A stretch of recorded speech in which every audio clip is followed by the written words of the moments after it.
So this tutorial is cardstock for the piece skeleton hand from Midnight Sun.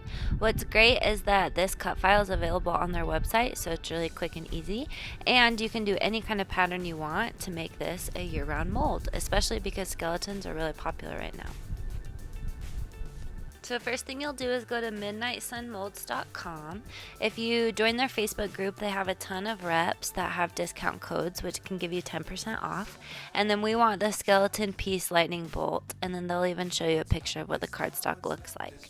So you're going to want to go ahead and purchase that so that we can put it into Cricut. So once you've gone ahead and purchased it, I'm in Cricut Design Space. I'm just going to go to upload. I'm going to find that file that I just purchased, and then I'm going to upload it into Design Space. And then because the file is an SVG, it's just going to automatically only give you the option for cut image. So go ahead and name it what you want, and then you're going to add it into your canvas. Now this file is sized perfectly, but the problem that I ran into, if you look over to the right, you'll see that every single line is its own distinct piece. And so my Cricut was trying to cut all of those out individually, and it took forever. So to get around that, we're going to screenshot the bottom and we're going to screenshot the top so that we have two pieces that we can move around with. On my Mac, I do Command-Shift-4, but you're going to have to look up controls for your computer. So I will screenshot the bottom, screenshot the top, and then we're going to go and we're going to re-upload them into Cricut Design Space. So I'm going to start with the top piece, and then we just want to make sure that we only have the top piece. So I'm just going to go in and I'm going to erase that little tiny chunk from the bottom so that it's gone, and then I'm left with the top once I cleared the white too. I did that really quick, but just click the white to clear. And then I'm going to do print then cut, since in the end that's how we are going to use it. So then save that file, and then you're going to do the same exact thing with the bottom piece. So upload your screenshot. You're going to want to erase any extra pieces. I just do simple because colors don't matter.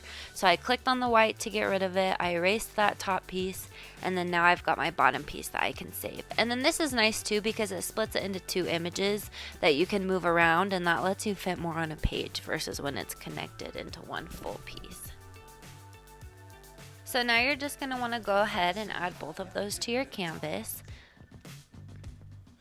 And then you're going to want to make sure that you have them sized correctly. So I'm just going to leave this screen up with the sizing, and then feel free to pause it while you get your sizing. So this is for the top of the lightning bolt, and then this sizing right here is for the bottom half of the lightning bolt.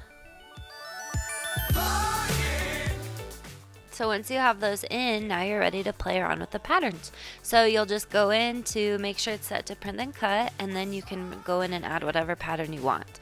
I got a lot of patterns off of Creative Fabrica. They're that subscription site that I talk about a lot because they run different deals and specials and things, and you just pay up front, and then you have access to all of their stuff. So even as I've been looking for gift ideas and different things, they usually have a file that fits what I'm looking for. So here I did like a Halloween one because Halloween's coming up, and you can play around with how it's organized.